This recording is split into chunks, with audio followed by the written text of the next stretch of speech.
Greetings. We'd like to welcome you all to today's question and answer class.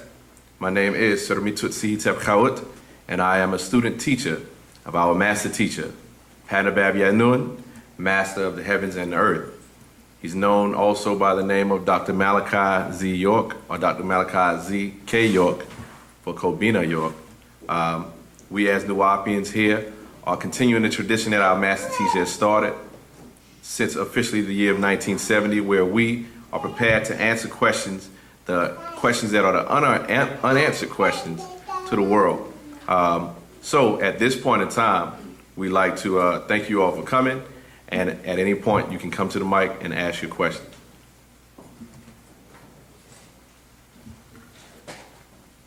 Hi, Tep Elder. How you doing? I can hear it. Can y'all hear him all right? Good to go. Okay, I've been studying the doctrine for a while, and I noticed how the master teacher takes us higher for those of us who walk with him with each school. My question is in reference to the universe. There were times when it was explained, we would say universe, then at others we would say universes. Now I read the holy tablets about it, and I read Pt.1 about it. So my question is, how does the omniverse relate to the universes? So if I'm understanding your question correct, you're saying how does the omniverse relate to the universe? Yes, that's the question. All right, good to go. I want to write notes too. All right, good to go. Use your board too. All right, definitely, top of my hat. Okay, as our master teacher has been teaching us for years, when we go back into the holy tablets, for instance, as you said, you were reading the holy tablets as well. In the holy tablets, inside of chapter 1 and tablet 6, verse 46, it explains that this all took place 76 trillion years ago, called the birth of the universe from triple darkness. So he explained that 76 trillion years ago that the universe as we know it was birthed from out of triple darkness, right? Now, when we go further into the holy tablets, inside of holy tablets chapter 1, tablet 8, he explained that this is starting from verse 21, as a matter of fact, excuse me. At verse 21, he explains that your universe contains 19 galaxies. There are 1 billion other galaxies. The distances in your universe reach up to 26 billion light years. But your universe is the smallest and innermost of 7 universes. As you were saying about how you hear, sometimes you hear universe and other times you hear universes. Right. As he's been bringing us along, we've gotten more and more information on that. Now it says, your universe is the smallest and innermost of 7 universes, which are a part of a galactical federation of 19 galaxies. As the universe increases, the universes get larger and larger. Your mind cannot comprehend the circumference of the universe. It is unimaginable to you while in your body. The word that best describes it is infinity. The universe doesn't end. You are merely limited by your imagination. Now, if we fast forward from when we were being taught the affirmation at the time of the holy tablets, and we've progressed in time as we've gone through the schools, he's given us a higher level of affirmation by way of Pt.1, right? And within Pt.1, he's explained in the Pt.1 called all expanding. He's explained that he asked a question starting at verse 39. It says, who is a supreme being, nature, unlimited in every way, as a part of all? And if I could just back up a little bit at first, you know how we say Pt.1 when we greet each other, Pt.1, and we're saying that all is, right? When we're saying put in that sense, when you go to the beginning of all expanding, it explains that the whole or the omni, entirely, every one, not of an amount, yet the one put all, not one and all, but just all, right? Just one and just existing, not of or from. Pa put the all is, of is, while put is, just is, right? So when we see that, going into what we're about to read, you'll have a better definition for where it starts and then you come into universe. So if we go to verse 39 in the same Patarak, it says, who is the supreme being? Nature, unlimited in every way. As a part of all, as the all is, I am. Verse 40, as omniverse, you are all space, without need of movement or growth. If you can remember in some of the older scrolls, he explained that all doesn't have need of movement. It doesn't move. But that which exists inside of it is the all in all. Right. Now the next step down, if we can write, as a matter of fact, we're going to write it on the board. Okay. Coming into universes, you start from omniverse. And you know omni goes into the meaning of all or being every. Like they like to say, religious people would say that God is omnipresent, God is omniscient. That means he's all places and he knows all things, right? Right. So you have omniverse, which comes down to multiverse,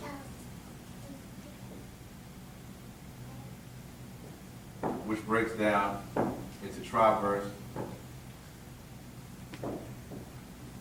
to dual verse,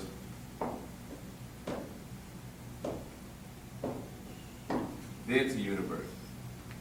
Uni meaning one.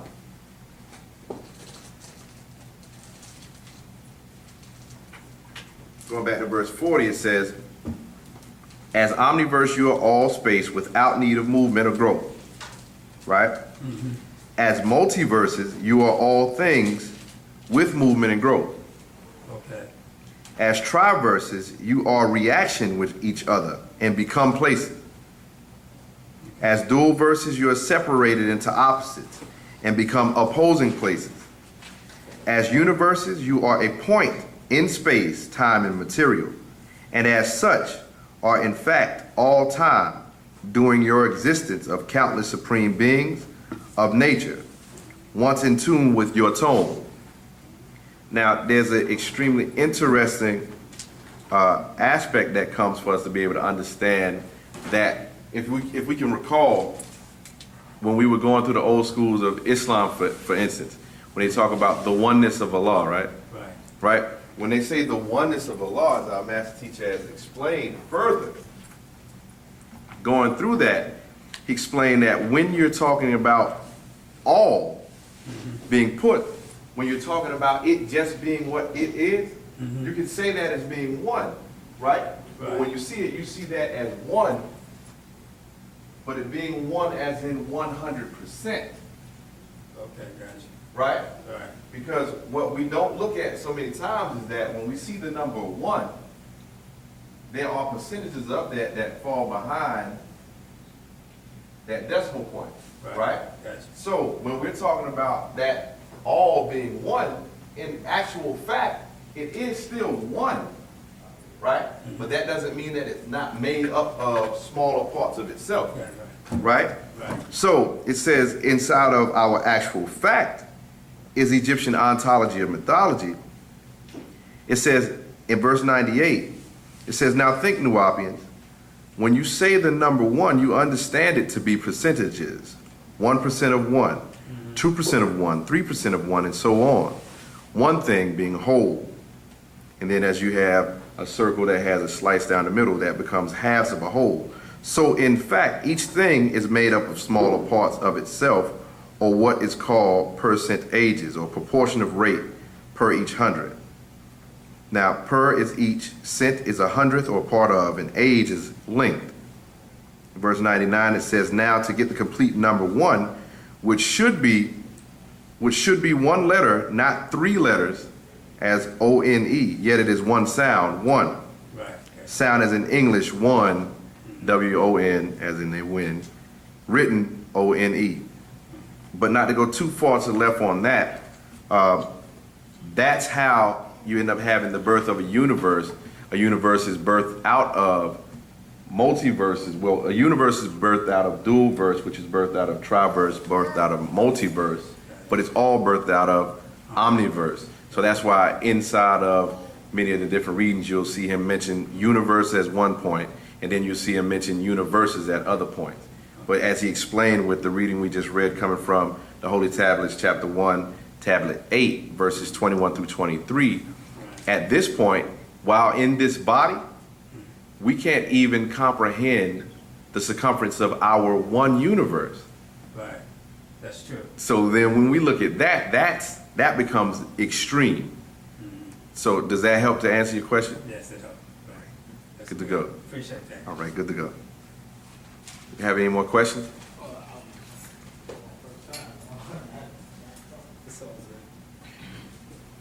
How you doing, brother? All right.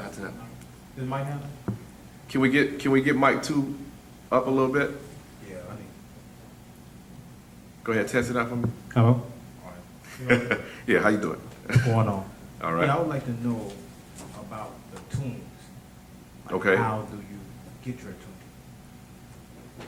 How you get your tunes? You talking about tones? Yeah, tone. Okay.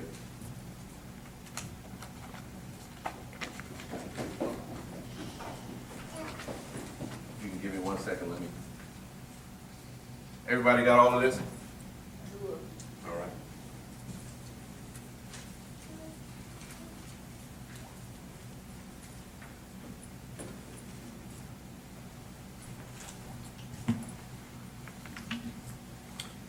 Okay, when we're talking about tones, you're talking about sounds, right? Do you have a pateract by the name of our tones, wavelength A? No. All right, that's definitely, with the direction that your question is going, that's definitely a pateract that you want to seek out. Also, power of language, and actual fact number 18, tone, sound, DNA, molecules, vibrational frequency.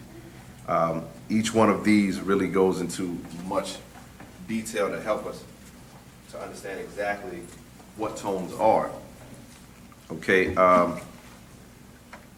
you can give me 1 moment.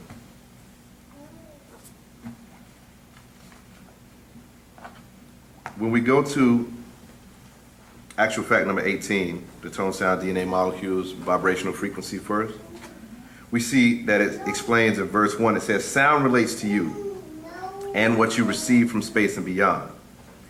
And the reason why we're going in this direction is so that you can find out why it's important for you to be able to get into your tone, right? All right, sound and its relations to solids, liquids, and matter, such as structures of stone, liquid, gold, and your brain. If we go down a little further, we understand that everything that exists vibrates, right? And if it vibrates, it gives off a tone or a sound, right? As our master has explained, what has happened with us throughout time is we've taken on others' tones, which means that we're out of our own tune, right? Okay, let me take us here as a moment.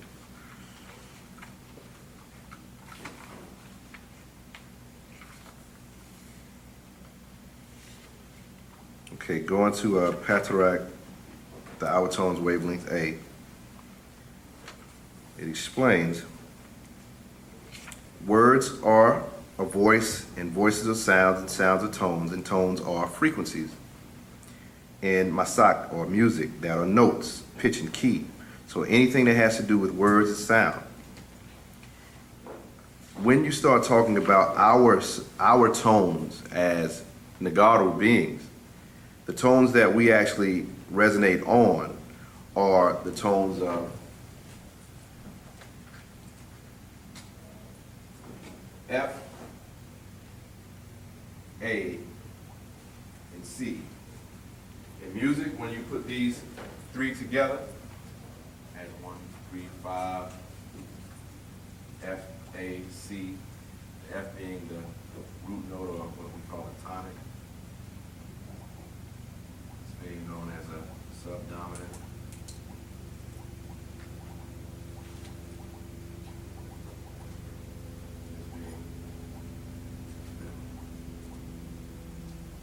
So you see him saying 1, 3, and 5, which makes a chord, or what they call a triad chord. So all together, this makes what's called the F major chord.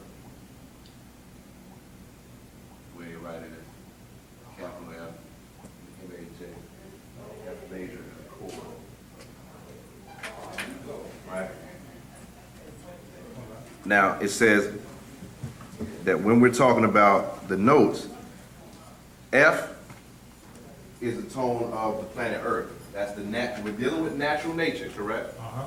All right.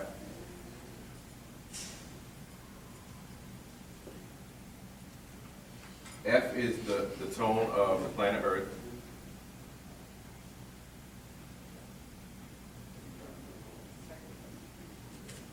A is the human body tone, or our human body tone.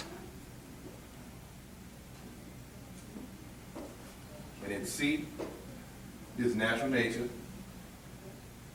or what we say, the cosmos.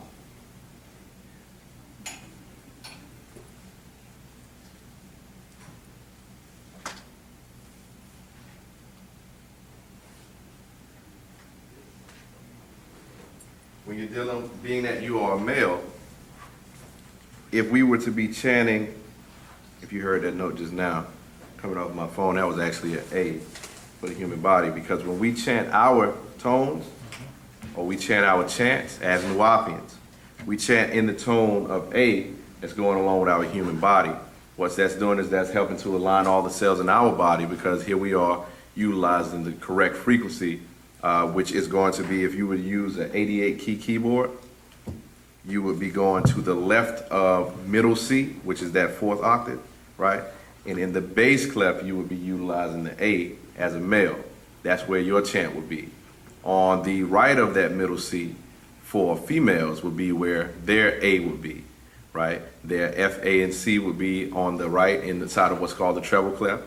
And then our notes as males would be on the left side inside of what's called the bass clef. You familiar with those, the symbols? So, no.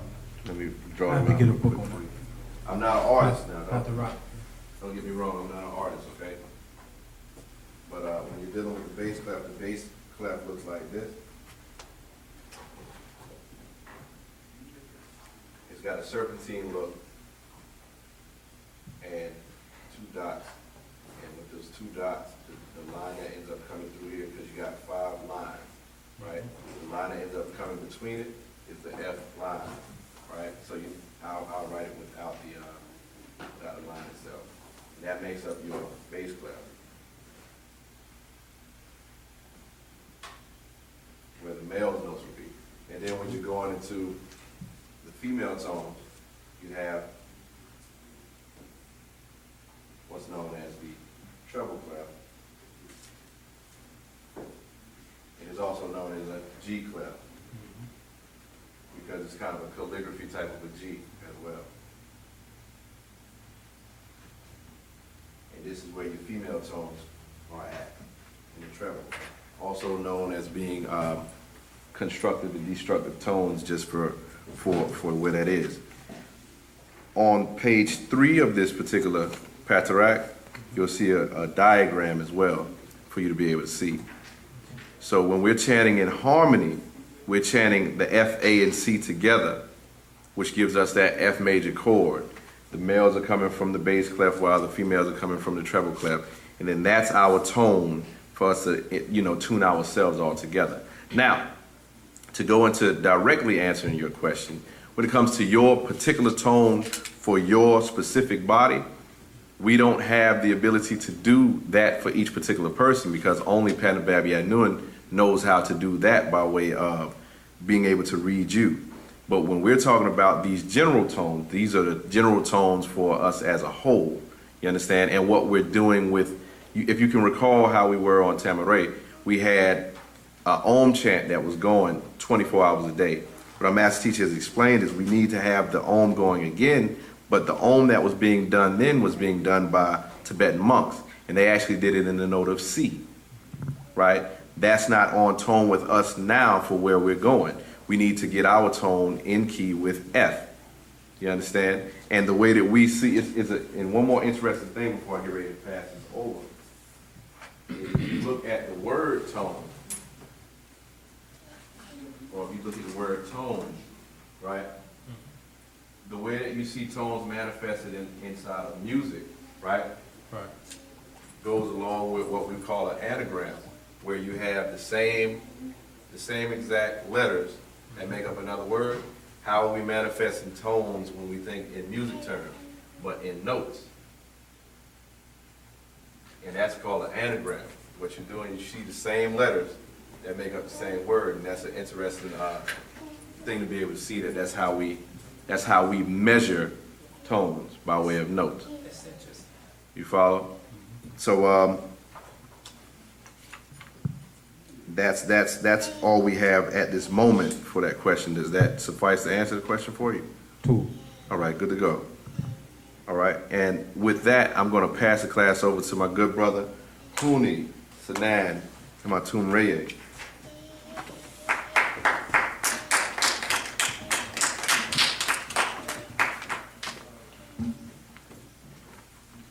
I'm sorry. You need this?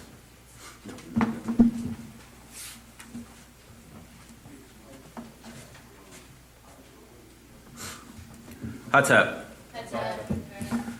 My name is Hun Tui Sanan Atum Reye. I'm a student of the Master Teacher, the Master of Heavens and Earth, Pa Nabab Yanun. And as my good brother explained, we as students of the Master Teacher are here to right the wrongs that have been bestowed upon us in this world, especially here in the West, by the false religions, false teachings of the Caucasian, the Makasu, who has captured our people in a spell which has put us in a state of mental ignorance, racial blindness, things of that nature. So we'd like to open the floor again for any questions that anyone may have.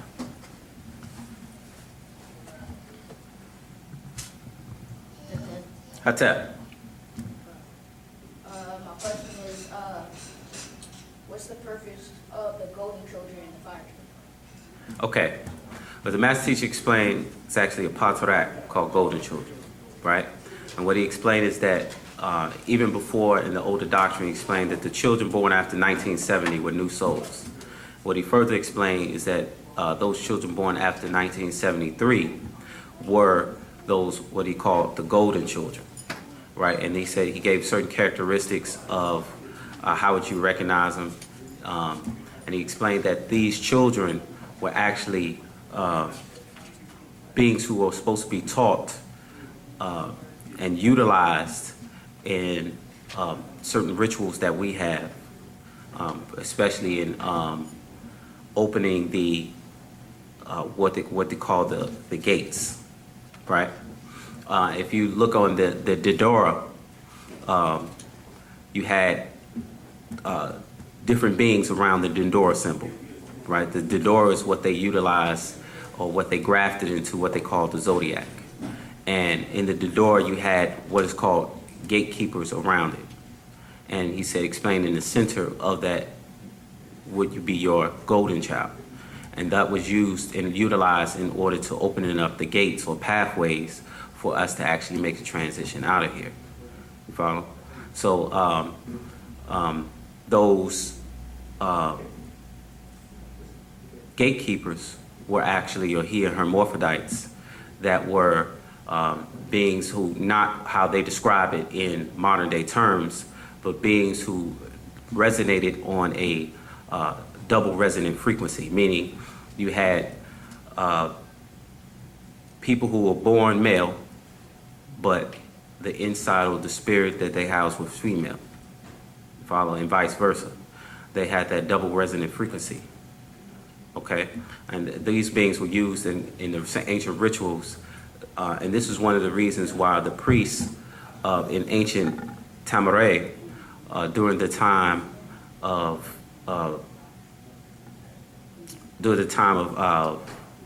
what's the name? I just lost it. Let's skip that. We forget.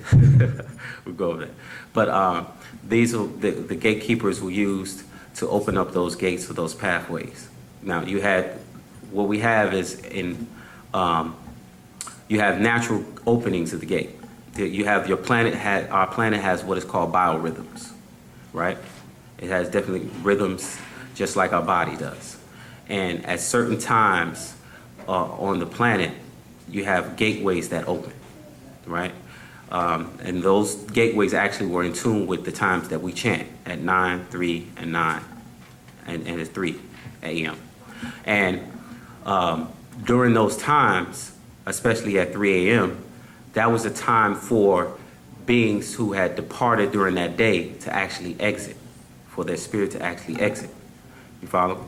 Now, what happens is in your religious schools of thought, they actually force this gate open during their services. So now you have more disembodied spirits that come in during that time period. Every Sunday, actually, as the Master Teacher explained, every Sunday you have 100,000 spirits that come in, these disembodied demonic spirits that come in. And this is another reason why the Master Teacher explained that there is more of what they call mental illness, right? Because what they explain is that mental illness, they associate that with hearing voices, right? But they don't tell you that these voices are related to disembodied spirits, but they actually prescribe the medication to actually stop these voices from coming or people from hearing, because that's the part that they don't want you to know. These disembodied spirits actually come in, and this is why you're seeing more and more rampant cases of people doing very strange and odd things. You know, lots of murder, death, because of the whispering suggestions of these demonic spirits that come in. You follow? All right. You have any more questions?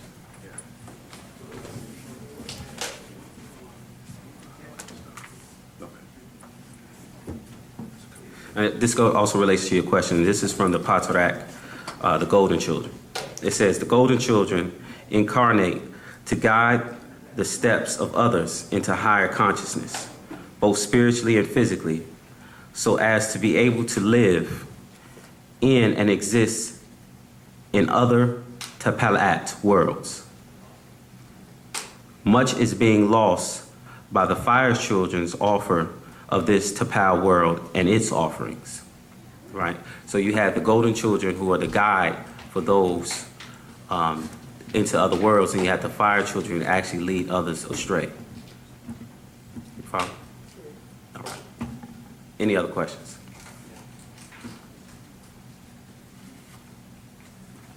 Yes. By what means do those other voices come into the, people who are getting those other voices that you mentioned?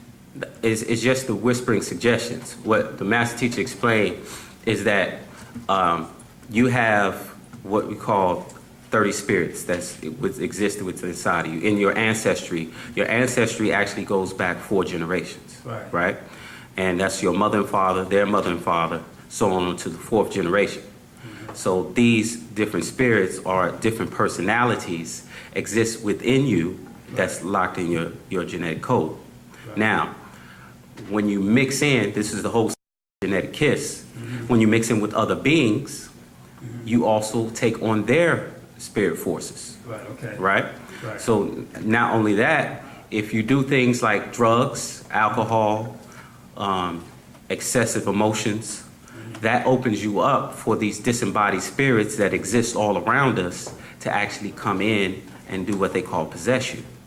And so once these beings come in, they offer suggestions, whispering suggestions, where you hear the voices.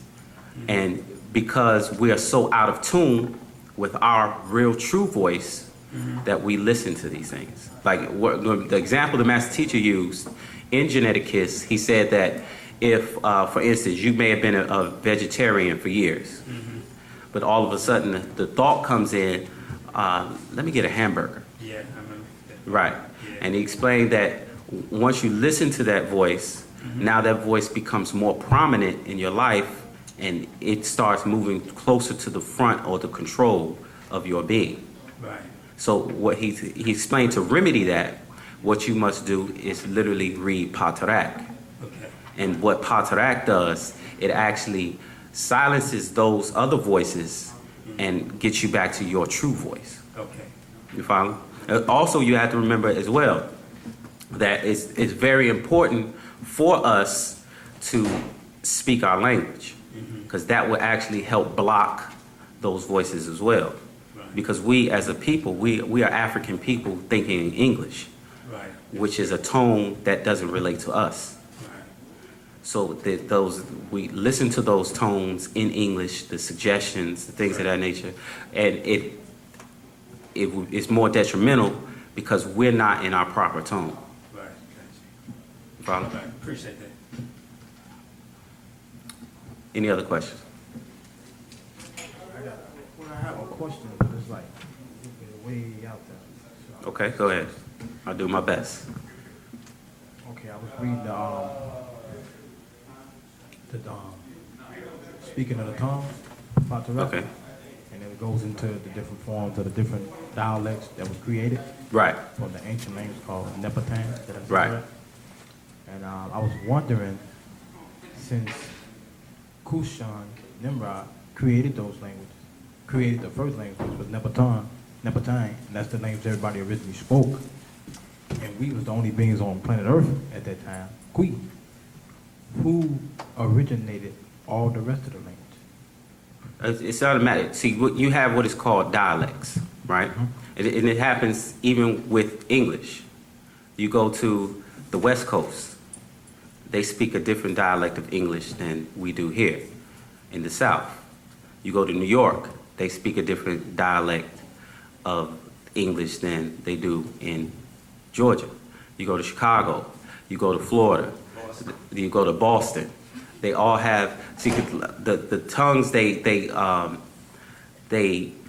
differentiate as time and age, the different cultures develop, things of that nature, and those languages are deviate from that based on that nature, based on that culture that's created, because it happens with English. You follow what I'm saying? Two.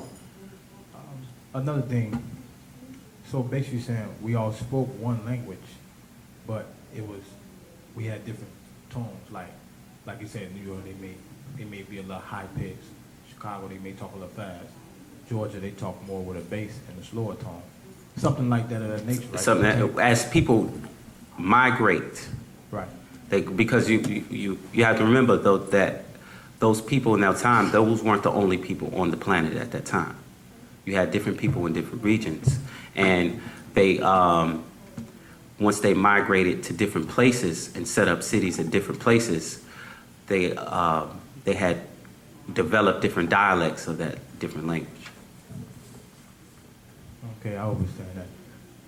Another question I want to ask, okay, speaking of the different tribes and the different Africans, are the Africans that's in Africa now, are they the same Africans as we are here in the West? No. What the master teacher explained is that you have, in Africa, you have what are called whole souls. We here, because we're so mixed, we are considered half souls, right? And then you have the Mukasu, who have no soul. So because of the mixing that we have encountered during our interaction with the Mukasu, we are not the same as the Africans, the pure-blooded Africans in Africa. So this is my question I'm trying to get to. Okay. Okay, with that being said, like with the tracing the bloods, being able to trace your blood back, and based on wherever I trace my blood back, let's say for instance, if it comes from Nigeria, and I'm Right. 75% Nigerian, right? But what about the DNA that was lost in ancient Kemet? Like, have they discovered those DNAs yet? Can they trace those DNAs? See, that's the thing. When you sending your DNA off, who are you sending it to? And if they don't have the science or know the pure genetics and where they originated, how can they tell you who and where you are? See, this is the point. The point is, this is one of the purposes of our doctrine. The purposes of our doctrine is especially because we're mixed, is to bring out that divine gene. and develop that and nurture that, because we are mixed. Right. I hear that part. Now, I understand they said we mix, but what I'm misunderstanding is if they can't find the ancient chemic blood, DNA, then how can they say we mix? When I send my blood over there, I get 3 different tribes. You understand That's what I'm the saying? point. You're sending your blood to who? Copper Who is sword. who is the Copper sword. geneticist that you're sending your blood to say what tribe you come from? That's my entire point. So The basically- reality, this is what the point. The reality is we know for a fact that we're mixed. We know that we have deviated from the proper laws of mating that we did before we encountered the Makasu. So now we don't mate, our priests don't bring together 2 people based on their genetics to come together and mate, to preserve the genetics, what the master teacher referred to as the science of sex, where we don't do that anymore. So we mate just because the person looks good or their social or financial status, things of that nature. So it's gotten far away from mating for genetic purposes. So we know we're mixed. So the point is that our doctrine is to get back to that divine gene that we possess. One more question. I'm gonna let you go ahead and read. Let me just make this point. The question, this is from my brother, the extraterrestrial. It says, this is on page 133, question 12. It says, so they keep our people ignorant on purpose? Answer, yes, that is an actual fact. And his new game is a DNA test to find what part of Africa you come from. Again, another thing to separate us.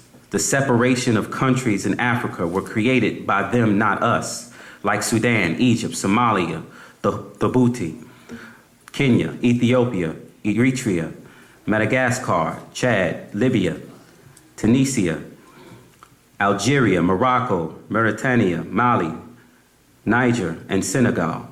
They will try to say you're from one of these countries ruled by aliens and their alien religions.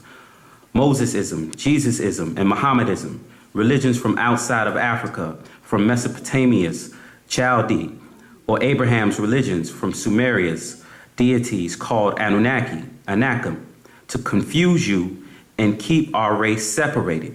You can't trust them with your DNA. They are liars by nature. Don't ever forget that. Afaf Reye Ka is Africa. We are all Africans, one bloodline, before invaders came in and mixed in our blood to make us Nubians, Africans, mixed Arabs. And Arabs are no more than Persian mixed Indians. The original Nagaru, Negroid, and what is called Hammam, Egypt today, was pushed southward out of our original land, down south in Sudan, and then spread across Africa by hybrids, by Greeks, such as Alexander the Not Great, around 332 BCE, and Greco-Roman around 332 BCE to 330 BCE.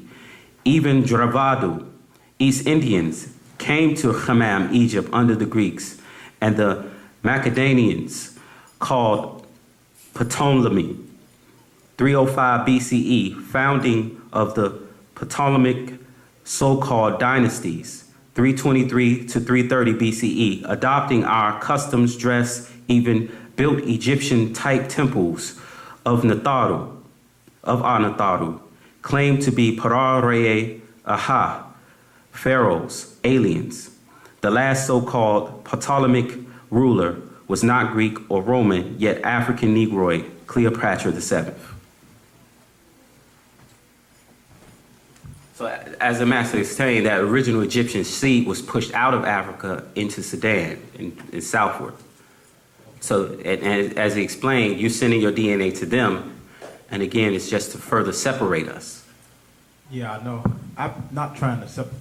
Now, I ain't trying to say that we all are separated. I'm just, the branches, that's, from my understanding, overstanding is, after reading the books, that the ancestors, the ones that came down from above, they was copper tone. green. And most of the people here in the West is copper tone.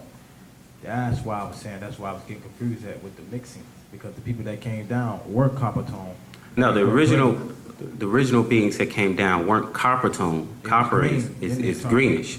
Now, what happened is, as he explained, in the Melaninite children as well as the updates, what happened is that because of the loss of magnesium, it caused the base element in your body, which is iron, to be oxidized. And when iron oxidizes, it turns what? Brown. It turns brown, right? So, as well as the salt, which is also, if you look up what happens to iron or things in salt water, it actually speeds up the oxidation process.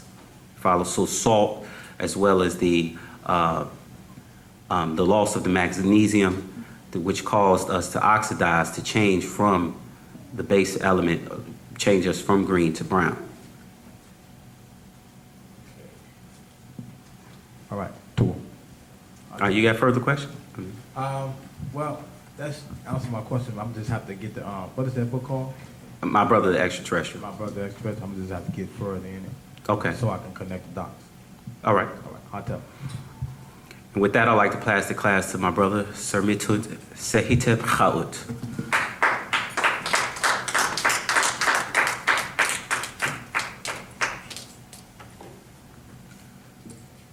What's up? All right, we can keep the questions going. Hey, while we wait on the next question to flow, though, check this out. How many of y'all been paying attention to what's going on in the news? You see what's going on in Saudi Arabia? You got the Arabs. The Arabs are literally killing Africans, raping Africans, Oh, tell them to get out. right, okay. So, well, I noticed that I was out walking yesterday. Uh-huh. In Arab, and my farm complex, they was looking at me real strange. Oh, yeah? And he watched me for a long time. So Yeah, that ain't nothing new, that's huh? why he watched me like that then. I was wondering why the guy... But what's happening is they're dealing with Ethiopians. They call them, migrants. They're saying, hey, you got to get out. So they're deciding to kick everybody out that's black. They're kicking them. They're going into their houses. They're pulling them out their houses. They're kicking them. They're killing them. But yet you still got Africans who want to be Muslim, right? So, as our master teachers always explain, when you're dealing with the nature of a race of people, he said, when you see the nature of a race of people, he said, if you want to see the nature of their God, then you look at the nature of their race. Once you see the nature of that race, then there's the nature of their God. So this is how Allah is treating them. You understand? In this day and time, right? Another interesting thing that happened, anybody, the master was talking about Beyonce all the time. I hadn't heard him talk about her recently. But Beyonce was trying to go to the pyramids of Giza. Anybody heard about that? Nah, that's new right there. Yeah, she was trying to go to the pyramids of Giza, and you remember everybody knows Zahi Hawass, the Arab, who was over the antiquities, our antiquities. He literally, she was supposed to be coming to the pyramids to come and see it, and they set up a time at 3:00, and she came late. And because she came late, now he's saying she's banned from coming to the pyramids. Yeah. And it was what was very interesting was, here you are, you're talking to a sister, right? And she comes in and he says to her, you're late. You need to tell me, that you're sorry that you're late. So I can only imagine how that went because she didn't say anything, right? So you imagine the sister, right? The sister's gonna be like, you gonna tell me what I gotta say? Right. Man, I'm Beyonce, what are you talking about? Who are you, So I thought that was real interesting as well, that, they're trying to stop her from being able to see her own stuff, right? Well, the message I got a long time ago, in these last days of time, that all nations are supposed to rise against us, every one of them. You understand what I'm saying? When you say you got that message, where'd you get that message? From the divine force, source. Okay. I always give messages, but I was talking to his brother yesterday because he was talking about his religion. I was telling him that, those same people we worship, they supposed to rise against us. I hope you know that. I was telling his brother, this is my brother, I let him know that. I know Chinese people, they may come off as nice, and all the rest of them, they come off as nice. But in these last days, all of them supposed to stand up against us. Well, in these last days, the reality is all of them are going to have to bear witness to who actually birthed them. That's true. what you're dealing with is you're dealing with us coming off of a 6,000 year rule of those who are adverse to us. So in reality, all those who worshiped those who were opposing to us, being adverse to us, being your physical manifestation of death on this planet, being your Caucasoid race, your Europeans who are really genetically weak and genetically inferior, they know this, the ones of those who are at the highest of their echelons, right? They know that. But what has happened is, as our master teacher has been explaining and further confirming by way of the updates we've been receiving, at this point, you see that they're at their weakest. Why? Because all other countries are telling them no now. They used to be too afraid to say no to America, right? You say, America says, you know, we want to come in and we want to set up shop in your country. Now they're saying, oh, hold up, player. You can't come in. Matter of fact, we want you to get all your boys out now. So what's been happening is we've been already oppressed by those who wanted to be like them.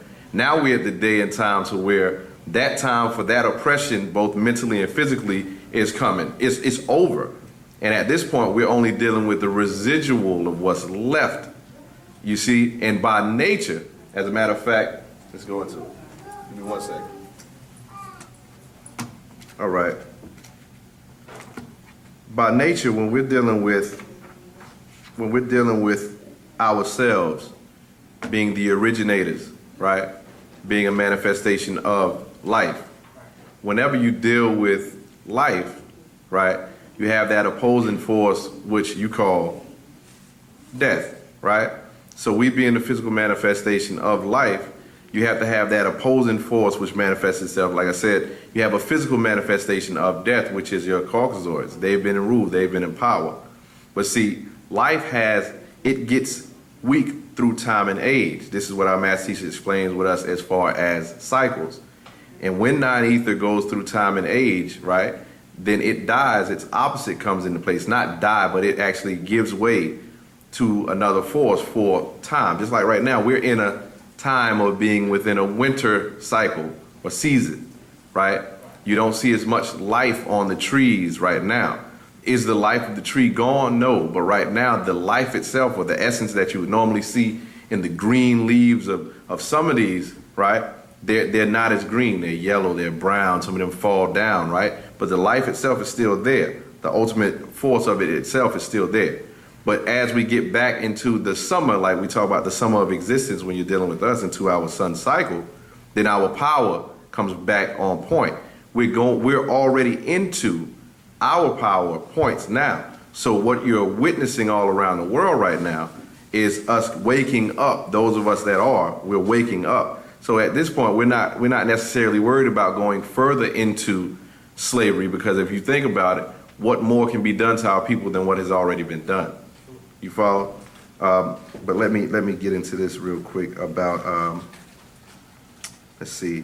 Do you have the actual fact, Wu-nuwaupians ontologists of time? Ontologists, no, I don't have ontologists. Okay. I have to get them. I got the food, but I just ain't get them. Okay. This is when he goes into, you familiar with the circle of what we call the circle of time and existence? Okay. He first made us aware that when you're dealing with the circle itself, right? You have 9 here. You have 6 here. And then you have 3 here. 9 ether, 6 ether, and then 3 was ghost. That's the death of the 6th, right? So in the circle, what happens is, because we're going in cycles, right? What happens is 9 has its time, right? And so it moves, it gives way. 6 is up. Once 6 moves, and then 3 is up. Now you have to come back to the time to where you're back at 9 being resurrected again. And that's the point in time that we've reached again at this point. So our power is back in, but we've still got that spell, we've still got a residual amount of that spell of ignorance of ourselves. Like my brother was explaining earlier, we've got racial blindness. We've got people who don't see it as a problem when we have, like, look at your for instance, Kanye West is a brother, right? Okay, he's here in America, right? he is married to Kim Kardashian, right? When you ask what is her nationality, she's Scottish, she's what, German, and what's the main one? Is it Albanian? I think the other one's Albanian, right? Okay, so when he becomes that symbol, right, for all others of our race to see, they see it as being okay for us to actually mix our seed with another outside of our race. And that's what the master explained as racial indifference, where we don't see ourselves as being necessary to hold our own genetics as, superior for ourselves, in our own opinion of ourselves, just to, maintain our clean genes, like we were talking about earlier, right? What's happening now is you've got people who are beginning to speak up against that, but those who won't just won't. You follow? Because they may not be ready to, or they may not be genetically suited to be able to, what's the word I want to use, to ascend into this next shift that we're making in our time. You understand? Right. That's all I want to say. Like, okay, being that nature is what it is, Mm-hmm. and I put what it is. I mean, when you think that it has to be a particular time that each being will step into that knowing stage of existence, Say again. wouldn't it be a period of time that each being will step into that knowing stage, that evolving stage? Because nature dictates everything. Mm-hmm. We got to keep in mind that we all do believe we predestined, right? Everybody's predestined. You said we believe? No, I said, do you, not saying like in the beliefs, I'm saying you do know that we predestined. So everybody What? has a time. What's your definition of predestined? Everybody have a time. Everybody have a purpose. That's my definition. Now, see, that becomes the difference between a religious mind saying predestined. See, this is what happens in religion. In religion, when they say something is predestined, right, they're saying that God already knows that there's something that's going to happen, so you can't escape it. It's going to happen, what have you, right? But if you look at it from a scientific perspective of being able to chart things, right, when you're dealing with the cycles of things, because nature operates cyclically, you understand? You know that, what month is this? November. They're calling it November, right? You know that during this particular period in time, right, it's colder during these months. Right. Why? Because this planet, right, is actually orbiting around the sun.